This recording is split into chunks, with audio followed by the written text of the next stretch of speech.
بسم اللہ الرحمن الرحیم۔ السلام علیکم۔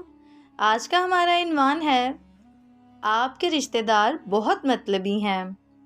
صحابی سیدنا عبد الرحمن بن عوف رضی اللہ تعالی عنہ کے بیٹے حضرت طلحہ رحمۃ اللہ علیہ اپنے زمانے کے مشہور اور سخی دل انسان تھے۔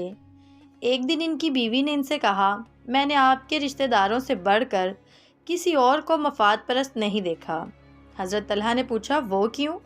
وہ بولی، میں نے دیکھا ہے کہ جب آپ کے حالات اچھے ہوتے ہیں تو وہ آپ کے ساتھ جڑے رہتے ہیں، اور جب آپ تنگ دست ہوتے ہیں تو وہ پیچھے ہٹ جاتے ہیں۔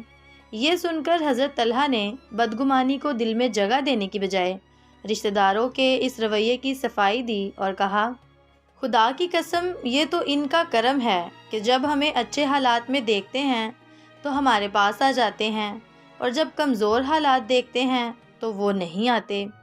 ایک تو یہ شاید اس لیے کہ ہمارے حالات کمزور دیکھ کر اس لیے نہیں آتے کہ ان کے آنے پر ہم اس طرح خدمت نہ کر سکیں جس طرح خوشحال ہوتے ہوئے کرتے ہیں، تو کہیں ہم اپنے اندر شرمندہ نہ ہوں۔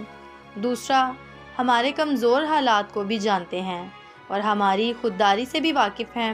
نہ ہم ان سے اپنے حالات کا ذکر کریں گے اور نہ ان سے کچھ لیں گے، تو ان حالات میں وہ ہم پر مزید بوجھ نہ بن جائیں۔